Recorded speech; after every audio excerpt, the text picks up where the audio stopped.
उसके बाद पूर्वांचल के स्पेस को भरने का काम वो किया महाबल मिश्रा जी ने। कांग्रेस महाबल मिश्रा जी को लेके आई, निगम पार्षद का चुनाव लड़वाया, उसके बाद विधानसभा के बाद में संसद का चुनाव। लेकिन भाजपा और आम आदमी पार्टी के अंदर में अब डिफरेंस क्या आया कि भाजपा बहुत सेलेक्टिव होके बहुत कम सीटों पे टिकट देती थी और आम आदमी पार्टी ने थोक के भाव टिकट देना चालू किया। जैसे मैं मसलन आपको बताता हूं कि पिछला जो विधानसभा का चुनाव था, आप देखिए करीब 22 सीटों पे आम आदमी पार्टी ने विधानसभा के लिए पूर्वांचल के लोगों को टिकट दिया। भाजपा ने वहीं पे 3 लोगों को टिकट दिया। उनके 22 में से 16 लोग जीते, इनके 3 में से 1 जीता। और पहली बार ये दिल्ली के चुनाव में होने जा रहा है कि 4 लोकसभा कैंडिडेट पूर्वांचल के हों। अगर अब इन 4 में से 1 सीट तो रिजर्व हो गई आपकी पूर्वी दिल्ली, चाहे कन्हैया कुमार जीते चाहे मनोज तिवारी जी जीते, 1 सीट तो पूर्वांचल के हिस्से में आ ही गई। अब बचते ये 3 सीटें।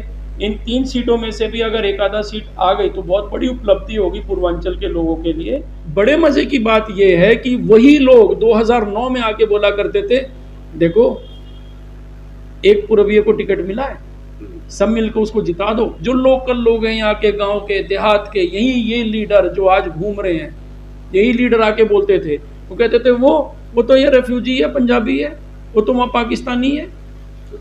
तो मुखी जी को अपने राजनीतिक हित के लिए कोई पाकिस्तानी बना देता है, कोई रेफ्यूजी बना देता है, और पूर्वांचल को बोलते हैं कि भाई तुम राष्ट्रवाद के साथ रहो। भाई तो तुम्हारा राष्ट्रवाद 2009 में कहाँ चला गया था जब हम लोग खड़े थे? हम तो उस समय भी मुखी जी के साथ खड़े थे, महाबल मिश्रा का विरोध किया हमने, 14 में भी किया, 19 में भी किया, फिर 24 में फिर हमसे क्यों प्रश्न? जो आम जनमानस है, आम जनमानस इसको इस तरह से देखता है, सांसद कोई भी बने, मैं किसी पर्टिकुलर व्यक्ति की बात नहीं करता, लेकिन वो इजीली एक्सेसिबल होना चाहिए। रात को आप चले जाओ, कभी भी उनको कोई बच्चा जाए हाथ पकड़ के बोले कि साहब इस पे साइन कर दीजिए, बच्चे का दाखिला होना है, और वो बोले लाओ जाओ कर दिया। ऐसा व्यक्ति चाहिए, सुख दुख का साथी चाहिए।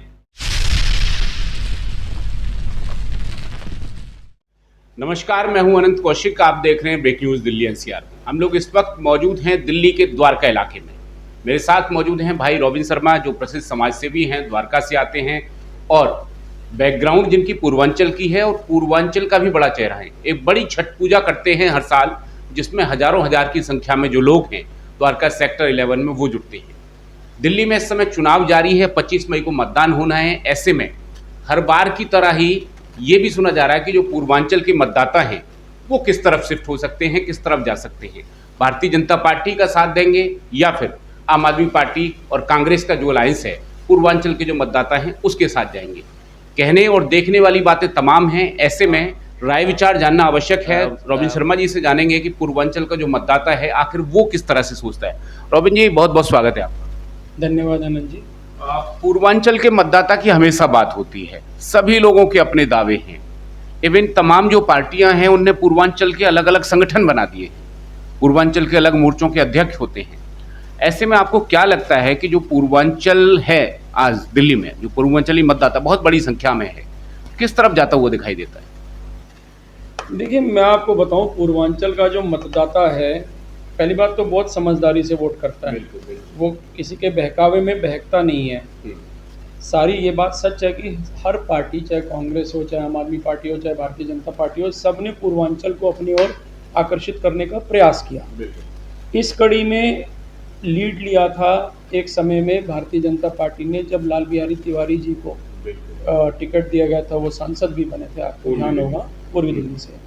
उसके बाद में लेकिन उनकी जो पॉलिटिकल जो स्पेस उन्होंने लिया दिल्ली की राजनीति में, वो बहुत ज़्यादा नहीं था। वो एक क्षेत्र में कुछ समय के लिए सीमित रहे और जो भाजपा की उनसे एक्सपेक्टेशंस थी पूर्वांचल को लेके, वो पूरी नहीं कर पाए। उसके बाद पूर्वांचल के स्पेस को भरने का काम वो किया महाबल मिश्रा जी ने। कांग्रेस महाबल मिश्रा जी को लेके आई, निगम पार्षद का चुनाव लड़वाया, उसके बाद विधानसभा के बाद में संसद का चुनाव। विधायक रहते हुए में उन्होंने पूरे दिल्ली के अंदर में पूर्वांचल का वो एक चेहरा बने, और वो अभी तक है, जिसको लाख कोशिश के बावजूद भी उस चेहरे को समाप्त नहीं कर पाया कोई। मनोज तिवारी जी को लेके आए, बेशक प्रदेश अध्यक्ष बन गए, सब कुछ हुआ, लेकिन as a celebrity as a leader Manoj Tiwari अपने आप को एस्टैब्लिश, पूर्वांचली लीडर एस्टैब्लिश कर ही नहीं पाया। एज ए सेलिब्रिटी तो उनकी डिमांड पूरे हिंदुस्तान में, उसका तो कोई जवाब ही नहीं है। और वो जहाँ जाते हैं वहाँ पर भाजपा को फायदा भी होता है, पूर्वांचल के लोग के बीच में जाते तो वोट मिलता है। इन सारी बातों के बीच में एक चेहरा सामने निकल के आता है, वो था अरविंद केजरीवाल। जो ये जो कंटेम्प्रेरी पॉलिटिक्स चल रही थी पूर्वांचल की, मैं 1 सीट दे दूंगा, 2 सीट दे दूंगा और सब लोग मेरी तरफ आ जाएंगे, ठीक है, कभी शत्रुघ्न सिन्हा आ जाएंगे तो कभी कीर्तिजात आ जाएंगे, कभी महाबल मिश्रा, तो ये जो चेहरे जो चल रहे थे, इन सब चेहरों के बीच में अरविंद केजरीवाल आम आदमी पार्टी के माध्यम से वो डिक्लेयर करते हैं कि मैं पूर्वांचल के लोगों को टिकट दूंगा और पूर्वांचल के लोग मेरा साथ दें। यही बात भाजपा भी डिक्लेयर करती थी, लेकिन भाजपा और आम आदमी पार्टी के अंदर में अब डिफरेंस क्या आया कि भाजपा बहुत सेलेक्टिव होके बहुत कम सीटों पे टिकट देती थी और आम आदमी पार्टी ने थोक के भाव टिकट देना चालू किया। जैसे मैं मसलन आपको बताता हूं कि पिछला जो विधानसभा का चुनाव था, आप देखिए करीब 22 सीटों पे आम आदमी पार्टी ने विधानसभा के लिए पूर्वांचल के लोगों को टिकट दिया, भाजपा ने वहीं पे 3 लोगों को टिकट दिया। उनके 22 में से 16 लोग जीते, इनके 3 में से 1 जीता, ठीक है, 3 में से 1 जीतना that is not a bad score, ठीक है, वो भी अच्छा मानेंगे आप, लेकिन टिकट देने में कंजूसी की। तो पूर्वांचल का व्यक्ति जो था उसने देखा कि जो मुझको ज़्यादा टिकट दे रहा है, मेरे को ज़्यादा रिप्रेजेंटेशन दे रहा है, वो लोग उस ओर चले गए, ठीक है। इतना उनका प्रतिनिधित्व होना चाहिए, हाँ। वो स्पेस भारतीय जनता पार्टी नहीं भर पाई ना, उनको टिकट अगर देती उतनी संख्या में तब शायद इनकी सीटें बढ़ सकती थी। निगम पार्षद आप देखो, उसने 70-72 टिकटें दी हैं आम आदमी पार्टी ने, और उनके करीब 56 निगम पार्षद हैं पूर्वांचल के। दिल्ली के अंदर में अभी जो लोकसभा का इलेक्शन हो रहा है, भारतीय जनता पार्टी ने मनोज तिवारी साहब को रिपीट किया, पूर्वांचल के सेलिब्रिटी हैं, 1 टिकट मनोज तिवारी के नाम। इधर आम आदमी पार्टी देखो आप प्रेजेंट इलेक्शन में महाबल मिश्रा जी वेस्ट दिल्ली, सोमनाथ भारती आपके नई दिल्ली से, और इंडी गठबंधन को अगर आप देखोगे तो कन्हैया कुमार और इधर उदित राज, ये भी इलाहाबाद से है ना, तो इलाहाबाद भी पूर्वांचल का हिस्सा माना जाता है। तो 7 में से 4 सीटों पे इंडी गठबंधन के कैंडिडेट जो हैं वो पूर्वांचल के कैंडिडेट हैं, और पहली बार ये दिल्ली के चुनाव में होने जा रहा है कि 4 लोकसभा कैंडिडेट पूर्वांचल के हों। अगर अब इन 4 में से 1 सीट तो रिजर्व हो गई आपकी पूर्वी दिल्ली, चाहे कन्हैया कुमार जीते चाहे मनोज तिवारी जी जीते, 1 सीट तो पूर्वांचल के हिस्से में आ ही गई। अब बचती ये 3 सीटें, इन 3 सीटों में से भी अगर एक आधा सीट आ गई तो बहुत बड़ी उपलब्धि होगी पूर्वांचल के लोगों के लिए कि लोकसभा के अंदर में आपके 2 रिप्रेजेंटेटिव होंगे। हम आज कोई पार्टी विशेष की बात नहीं कर रही हूँ, तो मैं भाजपा का समर्थक हूँ, मैं चाहूँगा हर सीट भाजपा जीते, साथ ही साथ जीते, लेकिन आज आपने मुझसे पूर्वांचल के तौर पे बातचीत शुरू की तो मैं आपको पूर्वांचल के तौर पे ही जवाब दे रहा हूँ। पूर्वांचल के जो लोग हैं वो शिफ्ट आपका मानना है कि शायद आम आदमी पार्टी की तरफ हुए हैं जो मतदाता हैं, उसकी वजह एक प्रतिनिधित्व हो सकता है। दूसरी जो वजह जो फ्री की जो योजनाएं हैं, बिजली फ्री हो, चाहे पानी फ्री हो, या महिलाओं का बस सफ़र फ्री हो, इन योजनाओं का भी कुछ असर पड़ा है वहाँ? देखिए ये योजना तो सबके लिए, ये केवल पूर्वांचल के लिए तो योजना, कोई स्पेसिफिक योजना पूर्वांचल के लिए तो थी नहीं। अब अगर मान लीजिए पूर्वांचल की जो आबादी है उसका एक बड़ा तबका जो है वो निम्न मध्यम वर्ग और निम्न वर्ग का है, तो ऐसे में कहीं ना कहीं हो सकता है उन पे बहुत ज़्यादा असर हुआ हो, वो लोग अपने कुछ हज़ार रुपए जो है महीने के उनके बचने लग गए हों शायद इस वजह से भी। नहीं, ये तो एक बहुत बड़ी वजह है, लेकिन मैं कह रहा हूँ केवल यही वजह नहीं है, ये एक ऐसी वजह आप बता रहे हैं जिसका लाभ सबने उठाया, ठीक है। ऐसा नहीं है कि जो यहाँ पर लोकल लोग रह रहे हों पहले से, क्या वहाँ गरीबी नहीं है? गरीबी हर एक कौम में है, हर जगह पे है। मुसलमानों में गरीबी आपको दिखेगी, तमाम जगह गरीबी आपको दिखेगी। वो सब लोगों ने उस सरकारी योजना का लाभ उठाया। पूर्वांचल के लोग क्योंकि बहुतायत में है, बहुत ज़्यादा संख्या में है, तो इनको ज़्यादा बेनिफिट मिला, ये तो वजह है ही। एक जो सबसे तीसरी जो सबसे मेन वजह, एक वजह मैंने बताया, दूसरी आपने बता दी। तीसरी एक वजह जिसको हमेशा से हम लोग अंडरमाइन करते आए हैं और गौर नहीं करते, पूर्वांचल के लोगों के लिए सबसे अहमियत रखता है छठ पूजा। छठ पूजा को राष्ट्रीय पर्व के तौर पे मनाया जा रहा है। दिल्ली के अंदर में सारी पॉलिटिकल पार्टीज इसके लिए तैयारी करती हैं और अपनी अपनी तरह से घोषणाएं करती हैं। एक आप देखिएगा कि क्योंकि मैं खुद छठ पूजा का ऑर्गेनाइजर हूँ और हम सब लोग जब 2014-15 के पहले तक, मुझे याद है जहाँ तक 2014-15 के पहले की बात है, एमसीडी के अंदर में भाजपा काबिज थी। एमसीडी के माध्यम से हम लोगों को, जो छठ पूजा ऑर्गेनाइजर्स होते थे, उनके घाटों की साफ सफाई, घाटों की खुदाई और उसके ऊपर लाइटिंग, 30-40 हज़ार रुपए की लाइटिंग, ये व्यवस्था एमसीडी करती थी। ऑलमोस्ट हर घाट पे करते थे अपने निगम पार्षद के माध्यम से, और ये एक अच्छी व्यवस्था थी। इसी बात को देखते हुए लोग समर्थन भी करते थे भाजपा का।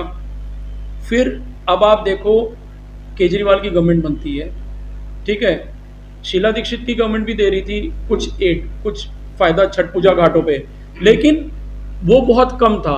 केजरीवाल की गवर्नमेंट आती है और इन्होंने वो संख्या बढ़ा दी। आज 1000 से भी ज़्यादा घाटों को रजिस्टर्ड किया गया। वहाँ पर खूब अच्छी तरह से लाइटिंग और तमाम व्यवस्थाओं के लिए फंड्स वगैरह की व्यवस्था है। हम लोग तो उनके यहाँ पे रजिस्टर्ड नहीं है, तो हम तो फंड्स लेते नहीं हैं। लेकिन जिन लोगों की ज़रूरत है, भाई ये एक बहुत बड़ी चीज़ है।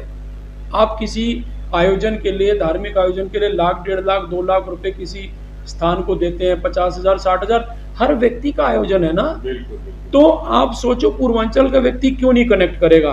विधानसभा में केजरीवाल इसी चीज का बेनिफिट ले रहा है। और वहीं दूसरी ओर, जब 14-15 के बाद की जो एमसीडी है, वहां पे भी बीजेपी काबिज थी। अभी तो देखो 2022 के बाद बीजेपी एज अ होल नहीं है एमसीडी में, लेकिन इस पीरियड के बीच का जो कालखंड है, 8 सालों का, 7 सालों का, इसमें बीजेपी लेड एमसीडी ने हर तरह के फंड्स वगैरह बंद करा दिए। भाई कहीं भी आप कार्यक्रम कराइए, उसके लिए आपको स्वयं अपने खर्चे करने पड़ते थे। साफ सफाई के लिए लोग स्वयं खर्चा करते हैं, ठीक है। अगर ये वही लाइट 20-30 हज़ार की लाइटें लगवाते रहते तो पूर्वांचल के लोग को लगता। देखिए, ये 3-4 रीजन ऐसे हैं जिसकी वजह से इसमें पूर्वांचल के लोगों का कोई दोष नहीं है। भाजपा की नीति अगर ठीक रहती, आम आदमी पार्टी को मौका ही क्यों मिलता। अब लगता क्या है कि इस चुनाव में, जो कि लोकसभा का चुनाव है, आपने जो बातें गिनाई, इन सब का असर दिल्ली विधानसभा चुनाव में देखने को मिलता है। इस बार नगर निगम चुनाव में पहली बार 2022 में हमें देखने को मिला। लेकिन अगर बात करें 2019 की, 2014 की, तो जहाँ तक मानना है कि संभवतः पूर्वांचली मतदाता भी भारतीय जनता पार्टी के साथ खड़ा हुआ लोकसभा के चुनाव में। तो अभी हम जिस स्टेज पे हैं, 25 मई को लोकसभा का चुनाव है, आज से तकरीबन 12 दिन बाद में, तो क्या लगता है पूर्वांचल मतदाता भारतीय जनता पार्टी के साथ कंटिन्यू करेगा लोकसभा चुनाव में, या फिर आम आदमी पार्टी और कांग्रेस का जो गठबंधन है इसको भी पसंद कर सकता है? देखिए, ये बड़ा आपका डाइसी सवाल है। पूर्वांचल के लोग हमेशा से राष्ट्रहित में काम करते आए हैं और क्षेत्रवाद को लेके उन्होंने कभी पॉलिटिक्स की नहीं, ना उसके ऊपर ज़्यादा मत वगैरह करते आए हैं। अगर ऐसी सिचुएशन होती तो 14 और 19 में वो भाजपा को झोली भर भर के वोट नहीं देते। लेकिन अफसोस की बात है, 14 और 19 में इतना वोट देने के बावजूद भी पूर्वांचल के लोगों से ही पूछा जाता है कि बताओ तुम कहाँ हो, किसके पास जा रहे हो। अरे भरोसा तो करो। आज भी वही सवाल किए जा रहे, पूर्वांचल के लोगों से क्यों पूछ रहे, बाकी लोगों से क्यों नहीं पूछ रहे। एक बात। दूसरा, ये कैसा राष्ट्रवाद है भाई, जो लोग सवाल लगाते हैं पूर्वांचल के लोगों पे कि ये बताइए कि क्या आप राष्ट्रहित में वोट करेंगे या नहीं। अरे भाई, आप राष्ट्रहित में टिकट दे रहे हैं क्या ना। 2009 में मैं आपको इसी सीट की बताता हूँ, पश्चिमी दिल्ली की, जगदीश मुखी साहब को टिकट दिया गया भाजपा से, और महाबल मिश्रा जी को टिकट दिया गया कांग्रेस पार्टी से। तो आज जो लोग पूर्वांचल लोगों के बीच में जाके बोल रहे हैं कि राष्ट्रवाद की बात है, देश की बात है, राम मंदिर की बात है, आप लोगों को वोट देना चाहिए बीजेपी को। हम तो देंगे, हमको बता क्यों रहे हो। लेकिन बड़े मजे की बात यह है कि वही लोग 2009 में आके बोला करते थे, देखो एक पूर्वीय को टिकट मिला है, सब मिलकर उसको जिता दो। जो लोकल लोग हैं यहाँ के, गांव के, देहात के, यही ये लीडर जो आज घूम रहे हैं, यही लीडर आके बोलते थे, वो कहते थे वो तो ये रेफ्यूजी है, पंजाबी है, वो तो वहाँ पाकिस्तानी है। तो मुखी जी को अपने राजनीतिक हित के लिए कोई पाकिस्तानी बना देता है, कोई रेफ्यूजी बना देता है, और पूर्वांचल को बोलते हैं कि भाई तुम राष्ट्रवाद के साथ रहो। भाई तो तुम्हारा राष्ट्रवाद 2009 में कहाँ चला गया था, जब हम लोग खड़े थे।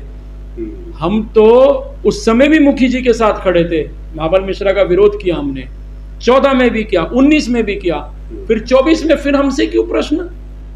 प्रधानमंत्री नरेंद्र मोदी तो स्वयं पूर्वांचल से कनेक्ट करते हैं। पूर्वांचल अंचल की जो सीट है वाराणसी, वहीं से लगातार चुनाव जीतते रहे हैं। ऐसे में कहीं ना कहीं पूर्वांचल वासियों पे इस बात का भी असर पड़ेगा कि गुजरात से आने वाले प्रधानमंत्री पूर्वांचल को अपनी कर्मभूमि चुनते हैं, वहाँ से चुनाव लड़ते हैं। देखो ऐसा है, ये तो एक बहुत बड़ा आपने सवाल कर दिया और मैं बहुत छोटा आदमी उसका जवाब देने के लिए। प्रधानमंत्री जी गुजरात से वाराणसी पहुंचे, उन्होंने अपने लिए एक सीट तय की जहां से वो पूरे उत्तर प्रदेश, क्योंकि उत्तर प्रदेश से होते हुए ही दिल्ली के तख्त तक आदमी पहुंचता है। प्रधानमंत्री जी का बड़ा क्लियर विजन था कि यूपी में बैठेंगे, बीच में बैठेंगे पूर्वांचल के बाबा विश्वनाथ जी के स्थान से, और वहाँ से हम सबको कंट्रोल करेंगे। वो उन्होंने किया और उनका ये एक्सपेरिमेंट सफल भी रहा। पूर्वांचल के लोगों को जो इसका बेनिफिट होना था, आप देखिए पूर्वांचल एक्सप्रेस हाईवे बना, तमाम चीज़ें बनी, तमाम तरह की रेल सुविधाएं वहाँ पे बनी, काशी विश्वनाथ कॉरिडोर बना। पूर्वांचल जो वो पर्टिकुलर पूर्वांचल का जो पैच है उत्तर प्रदेश का, वो बहुत तेज़ी से विकास कर रहा है और वहीं के लोग आके दिल्ली में बस रहे हैं, तो वो वहाँ पे भाजपा का विकास देख रहे हैं, तो इसलिए उनको कोई परेशानी इस चीज़ से नहीं है। लेकिन महत्व है कि दिल्ली में क्या, दिल्ली में कौन उनको सपोर्ट दे पा रहा है और किस प्रकार से काम हो रहे हैं। पूर्वांचल का व्यक्ति अपने आप को राम से कनेक्ट करता है, राम मंदिर सबके जहन में है, पूर्वांचल का व्यक्ति उस ओर जाने में कोई गुरेज नहीं करेगा। लेकिन बार बार पूर्वांचल के लोगों से सवाल कर लेना या पूर्वांचल के लोगों पे क्वेश्चन मार्क लगा देना कि बताओ तुम किसके साथ, अरे तुम तो फ्री की भाषा सुनिए, कहते फ्री की बिजली पानी के चक्कर में वोट देते हैं। और ये जितने लोग हैं ना, ये रिक्शे वाले, ये वो ठेले वाले, यार आप किसको सुना रहे हो? फ्री की बिजली पानी आप नहीं ले रहे हो क्या? मत लो ना, डिनाउंस कर दो ना। सिर्फ पूर्वांचल वालों की ब्रैकेटिंग क्यों की जाती है? देखिए ये जो भाषावली है इसको इन्हें बदलना पड़ेगा। तो पूर्वांचल के स्वाभिमान को आप इस तरह से ललकार नहीं सकते, आप इस तरह से चैलेंज ना करे कोई भी व्यक्ति। अब 24 का चुनाव है, अंतिम में सवाल लेता हूँ। पूर्वांचल के कद्दावर जो नेता हैं, एक बार सांसद रहे, 3 बार एमएलए रहे, महाबल मिश्रा, पश्चिमी दिल्ली से इंडिया गठबंधन के प्रत्याशी, सामने कमलजीत सहरावत हैं भारतीय जनता पार्टी की। पलड़ा किसका भारी रहेगा? क्या पूर्वांचल का मतदाता आज भी महाबल मिश्रा से कनेक्ट करता है, जिस तरह से 2009 में साथ दिया महाबल मिश्रा का और विजय के द्वार तक उनको पहुंचाया, इस बार भी पहुंचाएगा? क्योंकि उसके बाद में यमुना में पानी काफ़ी गुजर चुका है। 9 के बाद के चुनाव में 14 में पूर्वांचल का मतदाता ने कितना साथ दिया या नहीं दिया, महाबल मिश्रा को हार झेलनी पड़ी। 2019 में उन्हें पुनः हार झेलनी पड़ी। इस दौरान 2020 में विधानसभा में हार झेलनी पड़ी। तो लगातार 3 या 4 हारे और उसके बाद में फिर ये चुनाव। अब किस तरह से देखते हैं? ये क्या है, महाबल जी ही एक ऐसे व्यक्ति हैं पूर्वांचल के जिनके साथ पूर्वांचल के लोग आराम से कनेक्ट कर लेते हैं, अक्रॉस पार्टी लाइन जाके कनेक्ट करते हैं। ठीक है, उनके विरोध करने के लोगों के वेरियस रीज़न है, ऐसा नहीं है कि पूर्वांचल के अंदर में उनका विरोध नहीं है। बहुत सारे लोग हैं जो विरोध भी करते हैं, बहुत सारे लोग जो उनके साथ थे, जिनको वो टिकट दिला के लाते थे अपने पार्टी का, आज वो छोड़ के भाजपा के अंदर चले गए हैं। ठीक है, तो ये सब के बावजूद लेकिन जो आम जनमानस है, आम जनमानस इसको इस तरह से देखता है, सांसद कोई भी बने, मैं किसी पर्टिकुलर व्यक्ति की बात नहीं करता, लेकिन वो इजीली एक्सेसिबल होना चाहिए। रात को आप चले जाओ, कभी भी उनको कोई बच्चा जाए हाथ पकड़ के बोले कि साहब इस पे साइन कर दीजिए, बच्चे का दाखिला होना है, और वो बोले लाओ जाओ कर दिया, ऐसा व्यक्ति चाहिए। सुख दुख का साथी चाहिए। पूर्वांचल के व्यक्ति को क्या चाहिए? मैं कोई आपसे कुर्सी तो मांगेगा नहीं, तो आपसे महल तो मांगेगा नहीं, मान सम्मान मांगेगा। जब जाए तो मान सम्मान दे दीजिए, बिठा लीजिए, थोड़ा सा हालचाल पूछ लीजिए। अगर कोई न्योता दे दे कि जी मेरे बच्चे का जन्मदिन है या और कोई काम है, तो उस पर आदमी चला जाए, बस इतना, इससे ज़्यादा कुछ नहीं चाहिए पूर्वांचल के व्यक्ति को। और लूज टॉक ना करे, अभद्र भाषा, अभद्र व्यवहार ना करे। तो पूर्वांचल के व्यक्ति से तो आप जो मर्जी ले लो, भाजपा को जो चाहिए सब मिल जाएगा। लेकिन अगर प्रश्न चिन्ह लगाएंगे तो फिर प्रश्न चिन्ह लगाना तो पूर्वांचल के आदमी को भी आता है। चलिए, बहुत बहुत धन्यवाद। धन्यवाद। रॉबिन शर्मा बताते हुए कि जो पूर्वांचल का मतदाता है, चाहे गरीब हो या फिर अमीर, और न सिर्फ पूर्वांचल बल्कि सर्वांचल की अगर मैं बात करूं, सभी लोग एक जो जायज़ सम्मान है उसके हमेशा भूखे होते हैं। उनको सम्मान मिले। आपको कोई भी मतदाता निगम पार्षद चुनता है, चाहे विधायक आपको चुने या फिर आपको सांसद चुने, उसके बाद आप अगर उसके साथ में ठीक से बर्ताव ना करें या फिर उसके सुख दुख में काम ना आए, तब निश्चित तौर पे मतदाता जो है वो ठगा सा महसूस करता है। और भारतीय जनता पार्टी, अन्य पार्टियों के भी जो नेता हैं, उन्होंने इस बात को समझना चाहिए कि मतदाता को ठगने का काम ना करें। मतदाता को वही मान सम्मान चुनाव जीतने के बाद भी दें, ताकि वो हमेशा आपका बना रहे। सहयोगी गौरव कुमार के साथ मैं